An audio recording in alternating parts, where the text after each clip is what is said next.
Welcome back to Morning Joe. Senate Republicans have delayed their vote on a bill to repeal and replace Obamacare as Senator John McCain recovers from surgery. McCain underwent a procedure to remove a blood clot from above his left eye on Friday and will spend the week recovering at his home in Arizona. According to the Mayo Clinic, the senator's in good condition and the surgery went very well. On Saturday, Majority Leader Mitch McConnell announced the Senate would defer consideration of the GOP health care bill while McCain recovers. Majority Whip John Cornyn said yesterday he expects a vote to take place once McCain returns. We all wish John McCain a speedy recovery, and we need him in more ways than one. But yes, I believe as soon as we have a full contingent of senators that we'll have that vote. It's important we do so. There are about 8 to 10 Republican senators who have serious concerns about this bill. And so at the end of the day, I don't know whether it will pass, but I do know this. We should not be making fundamental changes in a vital safety net program that's been on the books for 50 years, the Medicaid program, without having a single hearing to evaluate what the consequences are going to be. I think the longer the bill's out there, the more conservative Republicans are going to discover that it's not repeal, and the more that everybody's going to discover that it keeps the fundamental flaw of Obamacare. For all Republicans' complaints about the death spiral of Obamacare, they don't fix it. They simply subsidize it with taxpayer monies, which I just don't agree with at all. Meanwhile, many had expected the Congressional Budget Office to release a score on the revised bill today, but that too has been delayed. It's unclear right now when that score will be released. Joe?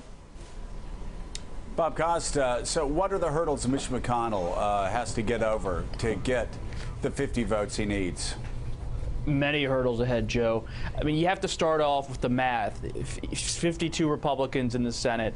Senator Collins represents the moderate wing. She's really not probably going to support this bill because of the Medicaid provisions. And Senator Paul represents the conservative right. He thinks the bill doesn't go far enough to gut the Affordable Care Act. So that leaves you at 50. Plus, Vice President Pence, you could get it passed with 51 votes.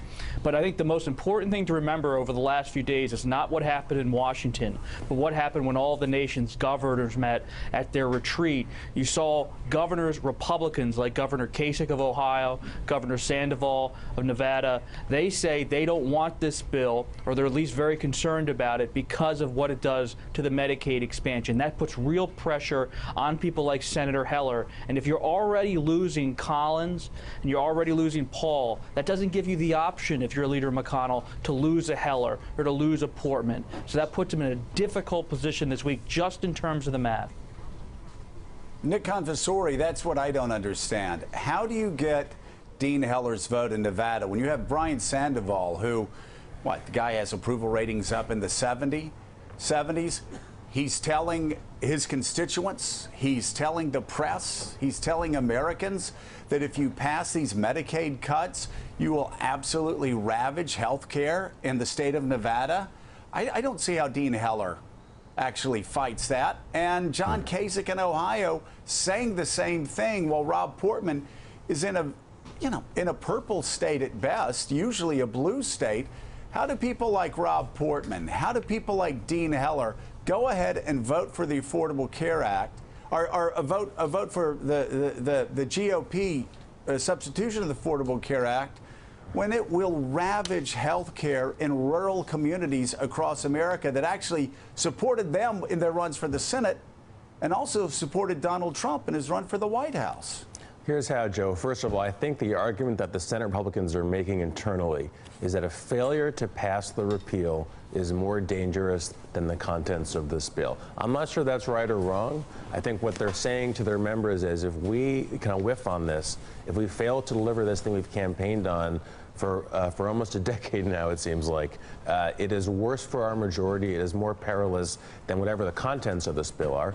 And second, they have designed this bill so that the consequences are backloaded, so that the bad news in this bill comes later on, presumably after some group of them have already been reelected. And I think they're frankly banking on the idea that the consequences will be diffuse. And by the time that the consequences arrive, it'll be harder to pin the blame on them. But the real problem they're having here, Joe, is this bill is not popular. And nobody ever campaigned on the central premise of the bill, which was to cut a really important government program. In fact, the president campaigned against that idea for president, and he won. So there's a basic problem and disjuncture between the aims and the stated goals and what they campaigned on. Well, I think Nick's point is the most important, that too many Republicans see this as doing something that there's more electoral consequence if they do nothing than to do something that's actually destructive and doesn't make health care better for anyone. So they would rather just do something, you know, the consequences be damned, instead of actually looking at the bill and figuring out what they need to do to make health care better and to satisfy some of the reasons that constituents are so dissatisfied with Obamacare. Jeremy Peters, the first thing that David Dreyer told me when I went on the House floor is basically, son, remember this. You can always justify a no vote. Always. When in doubt, vote no. Of course, David then tried to force all of us to start voting yes on all the Republican bills over the next 6 years. I reminded him of that wisdom. But here, Elise is right. If you're Dean Heller, how do you vote for a bill that is this unpopular, not only across America, but also in the state of Nevada, also unpopular with Brian Sandoval, also unpopular with the legislature, also unpopular with every hospital and medical provider in the state of Nevada? And I'm not just picking on Senator Heller. You could say this for a lot of senators across America, Republican senators that are up for re-election. It's an extraordinarily unpopular bill. And for Mitch McConnell or anybody else to say, hey, do me a favor, could you walk off the plank with a blindfold on for the sake of the Republican Party? I can tell you how that always ends. That ends in a defeat for the party. I don't see how he votes for this. I don't see how Heller or Collins votes for it. And I really don't see how Rob Portman votes for it. And those are just the more centrist Republicans. On the other side, you have the conservatives who think that the bill doesn't go far enough because it doesn't act on the central promise that Republicans have been making for years now, which is to fully repeal Obamacare. But the thing is there are probably only about 20 votes for a full-out repeal in the Senate anyway. So, you know, how they get anywhere on this is really beyond me at this point. I mean, now Mitch McConnell, I will say, and Donald Trump are pulling out all the stops. Someone at the White House told me last night that they think they can get this done with good old-fashioned arm twisting and horse trading, but it's not clear to me what horses they have to trade and whose arms they can twist enough, because this bill, as you pointed out, is so toxic, it's so unpopular, and there's just really no political incentive for them to get this through when it harms the people that Donald Trump has reached out to, has kind of connected with the most. So I think what you're going to see here is they're going to move on to tax reform pretty quickly, which actually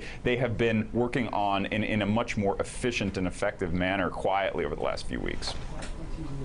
And remember this number in that new Washington Post ABC News poll: half of all Americans prefer the current health care law. About 1/4 want the Republican option being pushed now, just to give you a little perspective there.